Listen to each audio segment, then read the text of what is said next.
Kenapa saya hobi di alam? Karena dasarnya saya ini sebenarnya anak desa yang dari kecil itu hobi saya itu memang berpetualang kalau di desa itu teman-teman mungkin teman-teman yang anak-anak trans ya, saya kan anak-anak transmigrasi.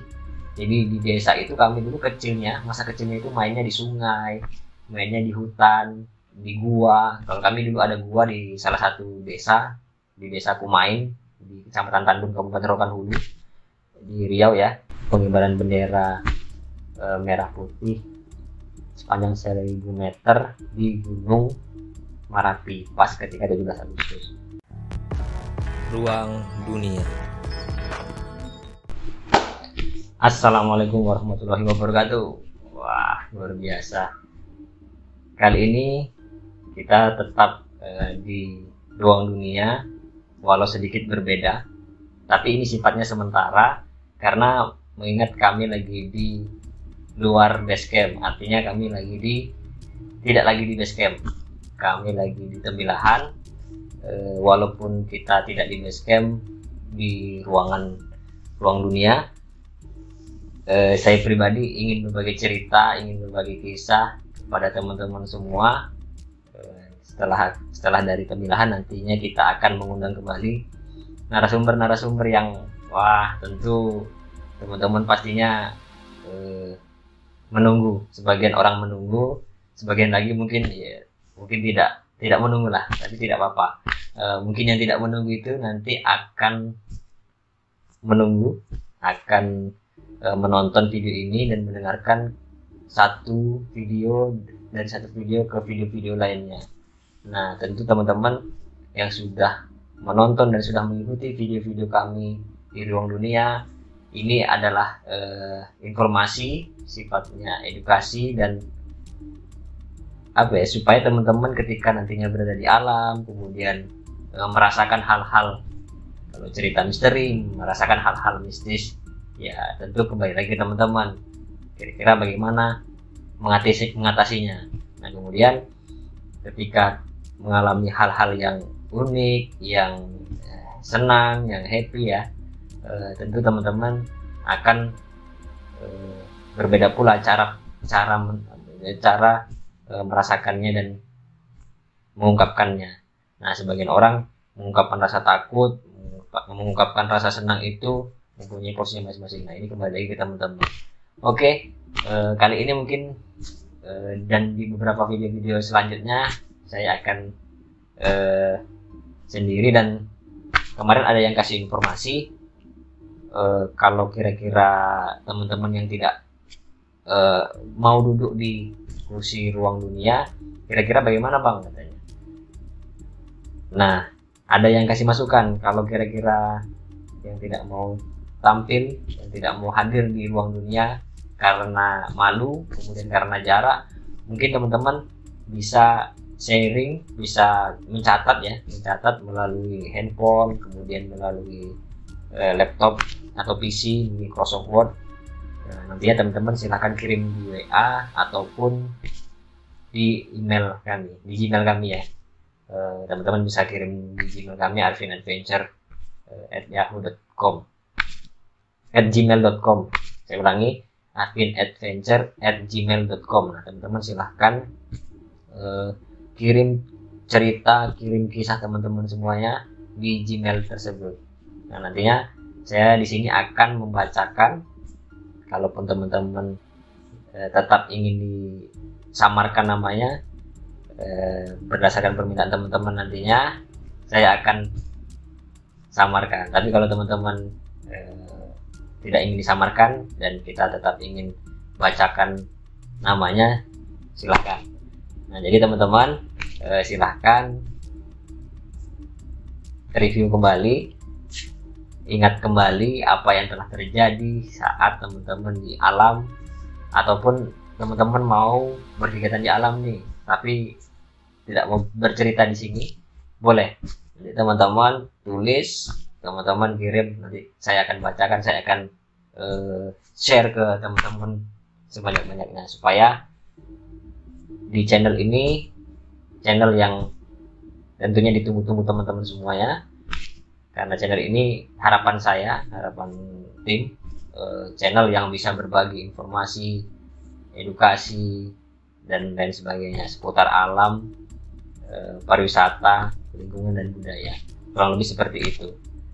Nah mungkin apa ya, saya ingin berbagi cerita lah mungkin ya. Mungkin teman-teman kemarin juga ada yang saya dengar itu bertanya sama saya, "Bang, share lah cerita-cerita pengalaman abang, cerita-cerita pengalaman saya ya, pengalaman saya ketika berkegiatan di gunung, di pantai, maupun di alam dan lingkungan."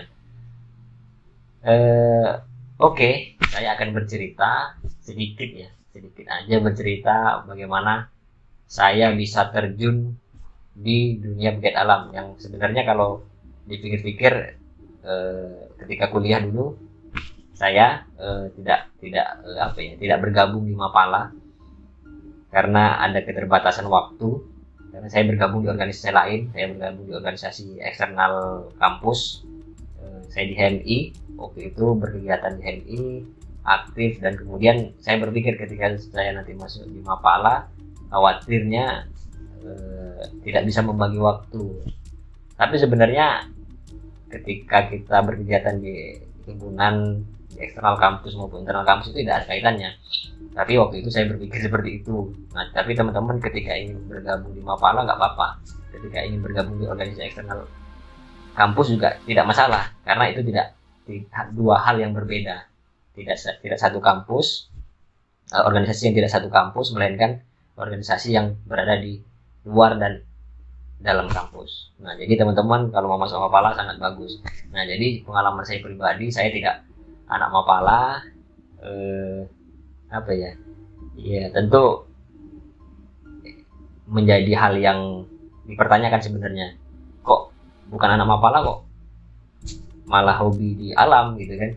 Ya, artinya ada pertanyaan seperti itu. Nah, namun saya ingin menjawab kenapa saya hobi di alam, karena dasarnya saya ini sebenarnya anak desa yang dari kecil itu hobi saya itu memang berpetualang kalau di desa itu teman-teman, mungkin teman-teman yang anak-anak trans ya, saya kan anak-anak transmigrasi. Jadi di desa itu kami dulu masa kecilnya itu mainnya di sungai, mainnya di hutan, di gua. Kalau kami dulu ada gua di salah satu desa, di desa Kumain, di Kecamatan Tandung, Kabupaten Rokan Hulu, di Riau ya. Nah, kami itu kadang main sepeda ke sungai, ke gua. Nah, di sana sangat apa ya, waktu kecil ya, waktu kami masa kecil dulu, gua itu wah sangat indah, cantik. Masih ada hutan. Nah, sekarang tapi lain hal ya. Sekarang sudah berbeda pemandangannya. Di atas gua itu ada sawit dan sawit semuanya. Nah, artinya dari masa kecil lah saya pribadi sudah hobi di alam. Nah, jadi ketika ada pertanyaan, Arya dulu kok kuliah nggak masuk di Mapala tapi kok bisa hobi di alam. Nah, itu ya sah saja, tapi menurut saya hobi di alam itu ketika kecil. Jadi ketika kecil saya main sepeda bersama kawan-kawan di kampung ya, di desa, kemudian SD, SMP, SMA, sampai kuliah pun saya terakhir saya main itu kemarin ya, baru beberapa bulan saya ngecamp di Puncak Kulim namanya, kemudian Sungai Hijau di desa saya. Itu terakhir saya main di kampung saya. Jadi dari kecil sampai hari ini pun saya masih main di hutan yang ada di desa. Nah, itu sebenarnya dasarnya. Nah, kemudian ketika bicara apa ya, pendidikan kegiatan alamnya, saya tentu ada sedikit pengalaman juga belajar di pramuka. Saya dasarnya juga pramuka waktu SD. Waktu SD saya pramuka, ikut acara-acara pramuka sampai ke tingkat kabupaten ya, kemah tingkat kabupaten waktu SD. Ya, dari pramuka juga saya banyak belajar bagaimana saya bisa hobi di alam ini, bisa mencintai alam, bisa belajar menjaga alam. Nah, disitulah dasarnya. Nah, kemudian ketika SMP SMA memang saya sempat terhenti, tidak hobi lagi bukan tidak hobi ya, sempat terhenti berkegiatan di alam. Kemudian ketika kuliah di awal 2012 saya mulai aktif lagi, main ke sungai, main ke air terjun yang ada di Riau ya. Ini cakupannya lebih luas, yang ada di Riau. Kemudian bersama kawan-kawan kampus waktu itu ya explore alam yang ada di Riau. Nah, di 2013 saya mencoba untuk mendaki gunung. Nah, jadi ketika waktu di kampus dulu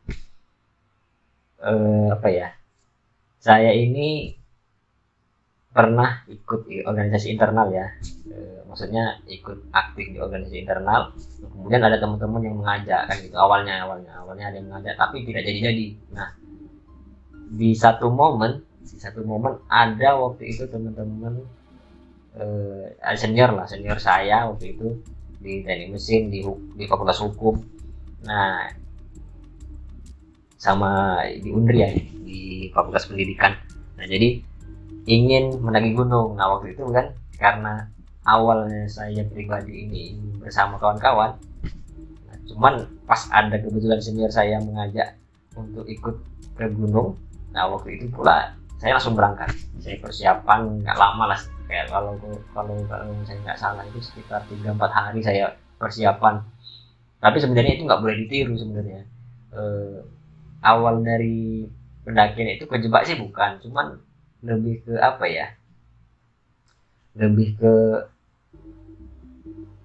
karena udah pernah ada yang mengajak dan ada sedikit persiapan dan tidak jadi, maka saya memberanikan diri. Nah, dan saya tentu waktu itu basicnya juga dari anak desa dan anak kampung, sering olahraga, sering jalan, sering kalau kami ke kapling ya, ke sawitan, sering berondol mengutin buah-buah yang rontok tuh ya, buah sawit yang sudah rontok itu kami pungutin. Nah, itu kan jalan 2-4 hektar itu kan lumayan tuh, setiap 2 minggu sekali tuh biasanya. Jadi kan itu olahraga lah. Nah, makanya waktu itu saya berpikir kan, mungkin fisik saya sudah tahan. Singkat cerita, nah jadi ada senior yang mengajak. Nah, kemudian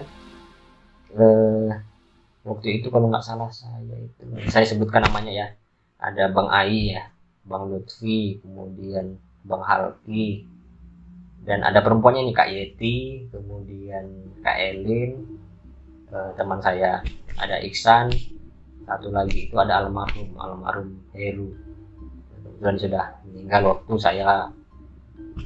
kami waktu itu pulang dari Gunung Talang. Tapi 2 minggu setelah mendaki Gunung Talang, almarhum Heru itu teman saya itu ya meninggal karena kecelakaan mau arah pulang ke dari Duri mau ke Pekanbaru. Jadi kecelakaan di daerah Minas. Saya doakan semoga dilapangkan kuburnya, dijauhkan dari siksa api neraka. Nah, jadi singkat ceritanya, mereka lah yang berada di dalam ruang lingkup ketika saya baru hobi di alam. Nah, jadi suka dukanya waktu awal pendakian itu memang sangat terasa karena waktu itu memang pas diajak mendaki saya nggak banyak tanya. Jadi pas diajak mendaki saya bilang, ayo berangkat, saya bilang begitu. Nah, sebenarnya harus ada persiapan khusus sebenarnya kalau mau mendaki gunung itu, persiapan fisik, persiapan mental, persiapan perlengkapan dari outfit untuk ke gunung ya. Nah, itu sangat berpengaruh sebenarnya. Nah, tapi waktu itu memang saya cuma punya modal tas, dan tas itu pun cuma tas tentara sebenarnya, tas tentara yang saya punya, dan ada sepatu tentara juga, sepatu polisi ya saya pakai, itulah modalnya. Nah, sebenarnya ada lagi sleeping bag, kemudian jaket, Nah, waktu itu memang jaket saya cuma jaket biasa. Nah, mungkin teman-teman pernah mengalami, merasakan juga apa yang saya rasakan. Nah, jadi waktu itu memang saya tidak banyak tanya, ya saya cuma tanya bawa berapa baju, bawanya seperlunya. Ya tentu saya pribadi mikir kan, bawa seperlunya, bawa celana jeans, nanti di sana kita foto dan lain sebagainya. Nah tentu waktu itu sangat konyol, sebenarnya konyol. Saya bawalah baju kurang lebih itu 3 setel. Nah 3 setel itu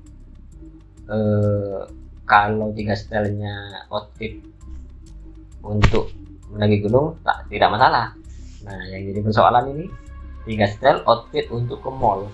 Jadi pakai celana jeans, pakai baju ya kaos dan kemeja, dan saya pikir wah ini akan menjadi hal yang keren nih.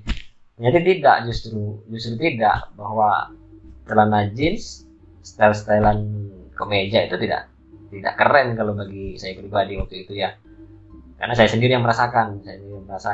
Kemudian ketika di tenda tidak ada sleeping bag. Nah, sleeping bag ini sangat perlu ternyata.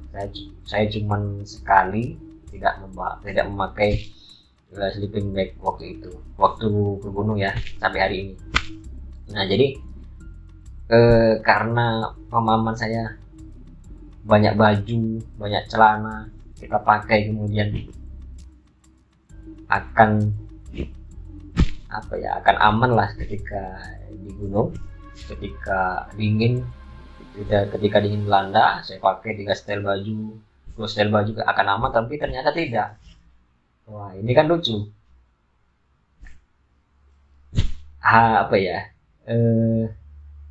Analisa sementara itu begitu. Nah, jadi ketika di lapangan luar biasa rupanya. Nah, teman-teman mungkin ada yang merasakan, coba nanti komen. Nah, baju 2 setel 3 setel saya pakai ketika malam hari di atas, ternyata tidak berpengaruh sama sekali. Malah justru celana jeans yang bahannya itu kain, jeans itu kain ini ya, kain jeans lah, dia malah meresap dingin. Nah, ini yang sangat mengkhawatirkan sebenarnya.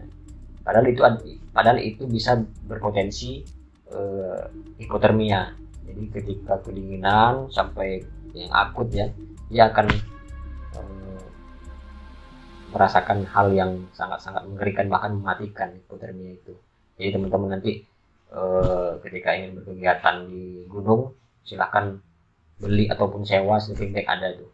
Nah, jadi teman-teman silahkan pakai itu. Jangan sekali-sekali tidak membawa sleeping bag. Mau pinjam boleh, mau sewa boleh, mau beli lebih bagus, kurang lebih begitulah. Nah jadi itu pendahuluannya. Nah jadi waktu itu kami berangkatlah dari Pekanbaru. Berangkat bertuju, naik mobilnya Bang Lutfi waktu itu. Nah, kebetulan beliau ada mobil yang bisa dibawa. Nah kami masuklah di mobil itu 7 orang. 5 orang. Nah 5 orang kami berangkat dari sini. Nah ya kebetulan yang 2 orang itu sudah menunggu di sana. Yang 2 orang itu Iksan dengan almarhum Heri sudah menunggu di sana. Jadi kami dalam mobil itu 5 orang. 1, 2, 3, 4 6 orang. Jadi kami 8 ternyata. Jadi 6 orang kami dalam mobil, kemudian berangkat menuju Kota Baru. Nah, di mobil itu memang agak sempit ya, mengingat kami bawaannya itu luar biasa. Jadi kami bawa carrier, kami bawa 6 orang itu untuk di mobil yang kelasnya seperti Avanza begitu ya. Itu sangat sempit sebenarnya. Bukan Avanza, waktu itu R3, mirip R3 tapi mesinnya Chevrolet. Nah sangat sempit, tapi karena sudah punya keinginan ingin lagi gunung, tentu itu tidak menjadi hal yang hal yang merepotkan. Justru ketika sampai kaki gunung kami sangat senang. Nah, jadi ketika kami mendaki, kami sampai sana, kemudian sudah menunggu Iksan dan almarhum Heru. Kami mendaki waktu itu kurang lebih sekitar 8-9 jam, karena mengingat ada perempuan waktu itu, Kak Yeti dan Kak Elin, dan mereka juga perdana ke Gunung Merapi, perdana mendaki gunung, semuanya perdana mendaki gunung, dan sampailah 9 jam perjalanan. Ya, penuh dengan sukacita sih, memang kelelahan pasti, tapi saya pribadi merasa lelahnya itu tidak terlalu yang sampai yang ini cukup sekali, enggak. Waktu itu memang lelah saya itu malah justru penasaran, terus penasaran sampai ke peristirahatan di bawah kilometer 4 tuh.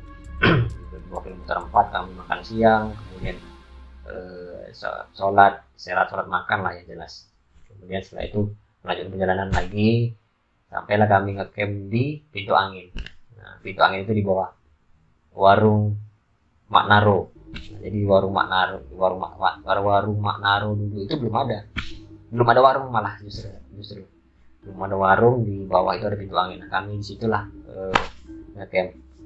Nah, kalau bicara aman atau tidaknya, sebenarnya ya lumayan aman kalau kawan-kawan ngecamp di Pintu Angin, karena masih banyak pohon. Ya kurang lebih ada yang 2 meter ada, tapi rata-rata itu 1,5 meter sampai 1,5 meter, kurang lebih seperti itu. Nah, jadi kalau ngecamp waktu itu kami sedikit naik ke Cadas, mungkin suhunya akan lebih dingin. Kami ngecamp di situ, kemudian mendirikan tenda. Nah, lagi-lagi nih, ketidaktahuan itu mengakibatkan merepotkan diri sendiri jadinya. Nah, jadi waktu itu teman-teman, saya memang nggak banyak bertanya mengenai peralatan ya, karena basic saya di pramuka, kemudian ya bagi saya waktu itu mungkin wajar aja. Ternyata sampai di Pintu Angin, tenda yang kita bawa itu tenda pramuka. Nah, kalau di bawah untuk camping mungkin aman untuk di daratan, karena angin tidak terlalu kuat. Nah, itu ya, jadi sangat tidak aman sebenarnya, tapi mau tidak mau ya itu harus kami bawa, kami dirikan, karena kalau tidak kami dirikan mau tidur di mana kami, kan begitu. Nah, mengingat waktu itu 16 Agustus mau 17 Agustus tuh. Waktu itu 17 Agustus di gunung, jadi orang ramai lalu lalang. Kalau tidak kita cepat-cepat mendirikan tenda itu ya, itu akan itu akan menyusahkan diri sendiri, bahkan malah kita tidak akan dapat lokasi tenda. Jadi teman-teman, kalau 16 Agustus itu saran sih kalau bisa kayaknya lebih awal aja, entah tanggal 14 atau tanggal 15, karena di tanggal 16 itulah teman-teman yang dari luar daerah itu mulai melakukan pendakian. Jadi sampai kami di Pintu Angin mendirikan tenda, dan luar biasanya lagi ketika malam hari rasa kedinginan itu, kalau grafiknya itu 1-10, mungkin kedinginan saya waktu itu sudah mencapai ke 8 dan 9. Sangat dingin sekali, karena tenda A, kemudian sleeping bag tidak ada, sehingga waktu itu konyolnya itu kan pertama pakai baju 1 lapis.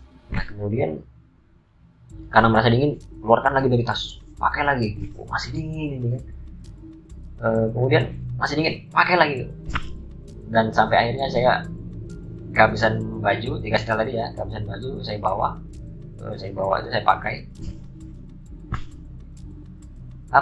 Ya udahlah, mau gimana lagi, karena itu karena itu sudah konsekuensinya ketika berjalan di alam, ya saya tetap ya bismillah aja lah waktu itu ya, bismillah, mudah-mudahan tidak terjadi apa-apa. Dan alhamdulillah memang tidak terjadi apa-apa, tapi memang kedinginan sampailah pagi. Nah, setelah pagi ajan subuh, kemudian dari HP ya, dengar dari HP ajan subuh, baru alhamdulillah sudah pagi kan begitu. Nah, waktu yang ditunggu-tunggu akhirnya tiba. Nah begitu. Nah jadi satu malaman itu tidurnya kurang, memang sekitar paling 2 atau 3 jam, dan itu tidak nyenyak.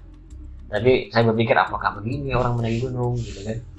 Tapi ya mungkin waktu itu saya berpikir ya kali aja seperti ini sih. Tapi ternyata tidak sebenarnya. Ketika kita pakai sleeping bag dan bawa perlengkapan yang aman, justru nyenyak sih sebenarnya tidurnya. Jadi sampailah pagi kemudian kami prepare beres-beres, kemudian untuk summit. Nah pas di